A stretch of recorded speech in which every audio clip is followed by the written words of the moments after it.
अंग्रेजों को शासन चल रहा था तो बड़ व्यवस्था थी। बड़ व्यवस्था में आपको मालूम है जो हमारे शूद्र भाई थे, ना उनको पढ़ने लिखने का अधिकार था, न धन संग्रह करने का अधिकार था, यहां तक अपनी बनाई हुई चारपाई पर बैठने का अधिकार नहीं था, अपने खोदे हुए कुएं में पानी पीने का अधिकार नहीं था। हमको न कांग्रेस पार्टी ने दिया, न भारतीय जनता पार्टी ने दिया। अगर हमें दिया तो परम पूज्य बाबा डॉक्टर भीमराव अंबेडकर साहब ने दिया। और बस्ती में जाकर क्या कहते हैं कि जब ये कमेटी आए तो आप लोग अपने को शूद्र बताने का काम करना, लेकिन लालगंज विधानसभा सुरक्षित है तो परम पूज्य बाबा डॉक्टर भीमराव अंबेडकर साहब की वजह से। दुनिया में अगर कोई सबसे अच्छा संविधान है तो भारत देश का संविधान, जिसको बाबा साहब डॉक्टर अंबेडकर ने लिखा है, वो दुनिया का सबसे अच्छा संविधान है। और आज इस बात को, आज ये बात साबित हो गई है। आज देश के अंदर जब से भारतीय जनता पार्टी की सरकार बनी है, जब सभी समाज के लोगों के अधिकारों पर कटौती होती है, जब मजदूरों को जब मजदूरों के ऊपर जुल्म और अत्याचार होता है, जब किसानों के ऊपर जुल्म और अत्याचार होता है, चाहे मुस्लिम समाज के लोग हों, चाहे किसी समाज के लोग हों, जब उनके ऊपर जुल्म और अत्याचार होता है, चाहे कर्मचारी और अधिकारी हों, जब उनके अधिकारों में कटौती होती है और जब वो आंदोलन करने जाते हैं, जब ये भारतीय जनता पार्टी की सामंतवादी सरकार जब जुल्म और अत्याचार करती है तो लोग क्या करते हैं? जब वो सड़क पर आंदोलन करते हैं तो वो कहते हैं कि हमें आंदोलन करने का अधिकार बाबा साहब डॉक्टर भीमराव अंबेडकर जी के संविधान से मिला है। और उनके हाथ में, एक हाथ में बाबा साहब डॉक्टर भीमराव अंबेडकर जी का फोटो होता है और दूसरे हाथ में बाबा साहब का लिखा हुआ संविधान होता है। वो कहते हैं कि हमें संविधान में अधिकार है कि हम सड़क पर आंदोलन कर सकते हैं।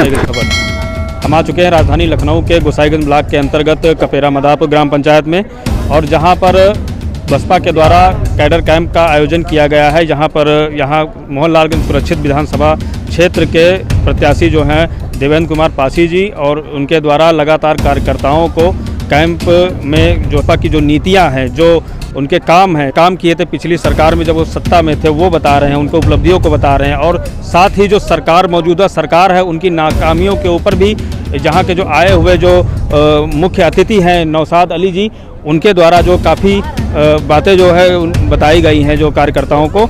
और जैसा कि आप देख रहे हैं काफ़ी संख्या में यहाँ पे भीड़ जो नौशाद जी को सुनने के लिए उमड़ी है। और साथ ही जो विधायक के जो प्रत्याशी हैं देवेंद्र कुमार पासी जी, उनको जो है क्षेत्र की जनता देखने के लिए यहाँ पे आई है। कर्ताओं को बुलाया गया है कि जो बसपा की नीतियाँ हैं, जो बसपा अपना जो है चुनाव में जो लोगों को बताना चाहती है, अपनी बातें जो जन जन तक पहुँचाना चाहती है, जो प्रत्याशी हैं देवेंद्र कुमार पासी जी, उनसे भी हम जानेंगे कि आखिर वो अपने क्षेत्र में किस प्रकार का विकास चाहते हैं। अपनी सरकार में सत्ता में आने के बाद वो किस प्रकार क्षेत्र की जनता को क्या सहूलियतें देंगे, क्या देखिए, जब से मैं यहाँ आया हूँ तो ये मैं आपके चैनल के माध्यम से बताना चाहता हूँ कि जब से मैं यहाँ आया हूँ तो मैं देख रहा हूँ कि यहाँ की सड़कों की स्थिति बहुत ख़राब है। जी।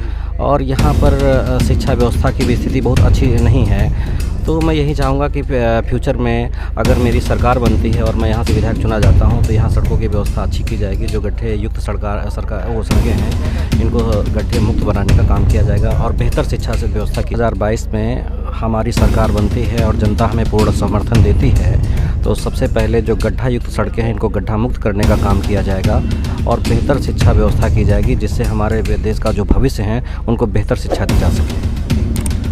जी बिल्कुल। तो और शिक्षा के क्षेत्र में यहाँ पे हमारे मोहनलालगंज विधानसभा क्षेत्र में जो सरकारी डिग्री कॉलेज हैं, सबसे बड़ी कमी उनकी है, तो इस विषय में आप क्या कहेंगे? अगर यहाँ पर डिग्री कॉलेज की कमी है, जिन क्षेत्रों में दूरी पर डिग्री कॉलेज बने हुए हैं उनको चिन्हित किया जाएगा और सरकार बनती है तो सरकार से अनुरोध किया जाएगा कि यहाँ पर डिग्री कॉलेज बनाने का काम किया जाए। बिल्कुल। तो जैसा कि हमारे साथ जो है विधानसभा मोहनलालगंज से प्रत्याशी देवेंद्र कुमार पासी जी थे और इनके द्वारा जो क्षेत्र की जो इनका कहना है, जो क्षेत्र की जो समस्याएं हैं, जैसे बिजली से लेकर रोड और अस्पताल, ये कई मुद्दों पर अहम जो है जो जनता के बीच जा रहे हैं, उनके बता रहे हैं कि जो आपकी जो मूल समस्या है, जो भौतिक समस्या है, जो एकदम निचले स्तर की जो लोगों की ज़रूरत है, जिनसे लोगों का जो भला हो सके, उनके ऊपर हम लोग काम करेंगे सत्ता में आने के बाद। और असर लगभग यहाँ पे आप जैसे कर रहे हैं, लगातार हम देख रहे हैं, काफ़ी दिन से आपको फॉलो भी कर रहे हैं, मेहनत कर रहे हैं आपके क्षेत्र में जाके, तो क्या आपको जनता के तरफ से क्या रुझान आपको देखने को मिल रहा है? देखिए, जनता के बीच में काफ़ी जोश है, क्योंकि उन्हें पता है कि पिछली बार जो हमारे विधायक जी हारे थे, मात्र 530 वोट से हारे थे। उस समय यहाँ पर सपा और कांग्रेस का गठबंधन था, हारने का ये कारण था। इस बार हमारे जनता के बीच जोश है, हम 100% जीतेंगे और हमारी सरकार भी बनेगी। जी बिल्कुल। ये थे बसपा से प्रत्याशी हैं देवेंद्र कुमार पासी जी, और इनके द्वारा जो है जो लगातार जनसंपर्क जनता से किया जा रहा है, सेक्टर जाके उनको जो है बूथ तक जाके उनको जो है समझाया जा रहा है, बता जो पिछली जो सरकार में जब सत्ता में थे, बसपा सरकार जब सत्ता में थी, जो किए गए उनके कार्य हैं उनके बारे में लोगों को तक बताया जा रहा है, लोगों को समझाया जा रहा है कि जो यदि सत्ता में आ गए तो शासन व्यवस्था सही होगी, जो गरीब दलित पिछड़े जो लोग हैं, जो दबे कुचले वंचित लोग हैं, उनका जो है उनको साथ में रख के उनका विकास, उनके लिए विकास के लिए हमेशा ये तत्पर रहेंगे। तमाम बातें हैं जो, और सर और कुछ कहना चाहेंगे सर हमारे जो दर्शक जो है जनता से कुछ और अपील करना चाहेंगे? बस जनता से यही कहना चाहता हूँ कि अच्छे शासनकाल की व्यवस्था सिर्फ आदरणीय बहन जी के समय कार्यकाल में ही हो सकती है।